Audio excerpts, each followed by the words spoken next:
Apa itu obesitas dan prehipertensi? Obesitas adalah penumpukan lemak yang berlebihan akibat ketidakseimbangan asupan energi dengan energi yang dikeluarkan dalam waktu yang lama. Kondisi ini jika dibiarkan bisa berdampak pada kesehatan loh. Pada obesitas, input energi lebih banyak daripada outputnya. Bagaimana cara mengetahui obesitas? Ya, dengan menghitung status gizi menggunakan rumus IMT atau Indeks Massa Tubuh. Caranya yaitu dengan membagi berat badan kita dalam kilogram dengan tinggi badan dalam meter dikuadratkan.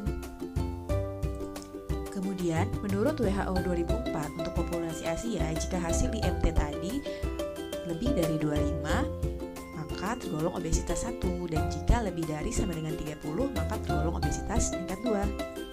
Meskipun IMT memiliki korelasi positif dengan total lemak tubuh, namun IMT bukan merupakan satu-satunya indikator untuk mengukur obesitas. Cara lainnya yaitu bisa dengan mengukur lingkar pinggang. Menurut International Diabetes Federation, kriteria ukuran lingkar pinggang penderita obesitas pada etnis Asia Selatan termasuk Indonesia yaitu lebih dari 90 cm untuk pria dan lebih dari 80 cm untuk wanita.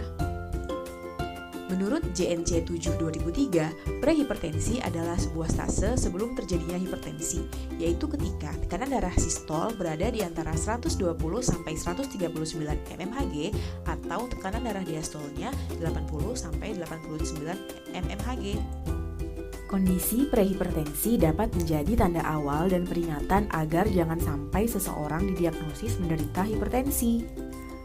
Lalu apa hubungannya obesitas dan prehipertensi?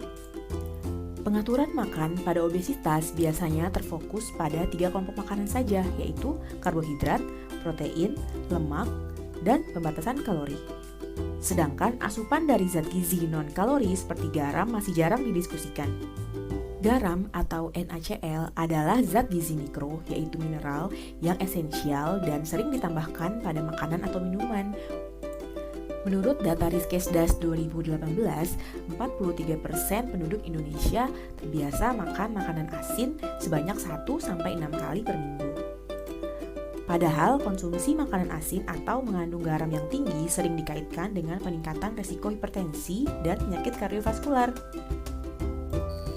Menurut data Riskesdas lagi nih, terjadi kenaikan penderita hipertensi pada penduduk Indonesia usia lebih dari 18 tahun dari 25,8% di tahun 2013 menjadi 34,1% di tahun 2018. Wah, lumayan banyak juga ya. Oke, konsumsi terlalu banyak makanan asin dapat menyebabkan hipertensi. Tapi hubungannya dengan obesitas apa ya? Fakta yang pertama, garam mengandung natrium atau sodium yang memiliki sifat dapat mengikat air. Salah satu fungsi natrium dalam garam adalah untuk mengatur keseimbangan cairan tubuh. Nah, jika asupan natrium terlalu tinggi, tubuh akan berusaha meningkatkan asupan cairan sehingga seseorang akan cenderung merasa haus. Banyaknya cairan yang diikat oleh natrium untuk menjaga keseimbangan cairan tubuh dapat menyebabkan beberapa bagian tubuh mengalami pembengkakan atau edema yang dikaitkan dengan kondisi obesitas. Jadi, kalau berat badan tiba-tiba naik, coba dicek dulu apakah karena lemak atau karena penumpukan cairan. Fakta yang kedua, yaitu dari hasil penelitian yang dilakukan oleh University of Colorado di Amerika Serikat, melaporkan bahwa asupan makanan yang tinggi natrium dapat memicu terjadinya hiperfagia atau peningkatan nafsu makan dan berhubungan dengan naiknya kadar leptin atau hormon lapar, serta terjadinya leptin resisten. Terjadinya leptin resisten inilah yang kemudian menyebabkan seseorang selalu merasa lapar dan pada akhirnya dapat menyebabkan kenaikan berat badan. Bagaimana cara pencegahannya? Dengan melakukan modifikasi gaya hidup pada penderita obesitas, yaitu dengan menurunkan berat badan melalui peningkatan aktivitas fisik dan mengubah pola makan. Bagaimana cara mengubah pola makan yang tepat untuk penderita obesitas dengan prehipertensi? Yang pertama yaitu makan sesuai porsi dan kebutuhan. Berikut adalah contoh rekomendasi porsi makan untuk orang obesitas. Jadi, dalam satu piring, setengah isi piring berisi buah dan sayur, dan seperempat dari piring berisi karbohidrat, dan seperempat lagi berisi dari protein. Cara untuk merubah pola makan yang selanjutnya yaitu dengan mengurangi asupan makanan tinggi natrium dan meningkatkan asupan makanan tinggi kalium. Kalium atau potasium adalah mineral esensial yang bertugas mengatur keseimbangan cairan tubuh bersama-sama dengan natrium.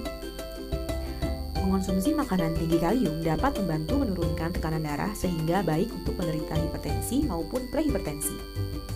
Asupan kalium berhubungan secara signifikan dengan tekanan darah, baik sistolik dan diastolik menurut Kusumastuti et al. 2016. Kebutuhan natrium dan kalium untuk orang dewasa usia 19 sampai 39 tahun menurut AKG 2019 yaitu 1.500 mg natrium dan 4.700 mg kalium.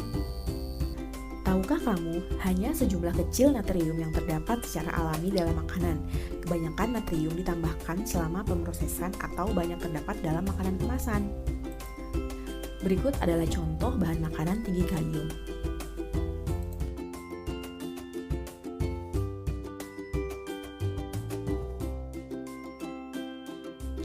Bagaimana cara mengurangi asupan tinggi natrium? Berikut tipsnya. 1. Pilih buah dan sayur segar daripada kalengan. Jika terpaksa membeli buah dan sayur beku, cek label dan pilih yang rendah atau tanpa natrium ya. 2. Batasi konsumsi makanan kaleng dan frozen food. 3. Batasi penggunaan kondimen seperti mustard, kecap manis, kecap asin, saus teriyaki, saus tomat, saus sambal, mayones, dan lain-lain. Gunakan bumbu dan rempah sebagai pengganti garam dan penyedap rasa. 4. Waspada jika ada produk yang mengandung natrium, sodium, zat pengawet, zat pengembang, dan lain-lain. Tapi kalau sering beli makanan di luar gimana? Kan susah buat mengontrol asupan natriumnya. Tenang, berikut tips mengurangi asupan tinggi garam saat makan di luar. Yang pertama, tanya pada penjual bagaimana makanan tersebut dimasak, apakah memakai garam, MSG, atau bahan yang mengandung garam lainnya. Yang kedua, mengetahui bentuk makanan yang mengindikasikan tinggi natrium, misalnya acar, asinan, makanan yang diasap, kecap asin, kaldu, dan lain-lain, dan mengurangi pemilihan makanan tersebut. Yang selanjutnya, membatasi penggunaan kondimen. Nah, kalau asupan natriumnya sudah dikurangi, jangan lupa untuk meningkatkan asupan tinggi kalium. Berikut tips-tipsnya. Yang pertama, selalu mengusahakan ada sayur dalam piring makan setiap hari dengan porsi setengah piring atau sekitar 100 gram. Jika dalam satu waktu makan tidak ada porsi sayur, dapat dikompensasi dengan peningkatan sayur atau buah di waktu makan berikutnya ya. Yang kedua, meningkatkan konsumsi buah 4-5 porsi dalam sehari. Meningkatkan konsumsi buah dan sayur dapat dilakukan dengan membuat smoothies tanpa gula atau madu ya. Jadi rasa manisnya bisa didapatkan dari pilihan buah yang manis. Yang terakhir, mengganti cemilan dengan buah atau kacang-kacangan. Bagaimana? Kira-kira mudah atau sulit nih menerapkannya? Sebenarnya tidak ada yang sulit, yang ada hanya mau atau tidak. Semangat! Thank you for watching, sampai jumpa di video berikutnya ya.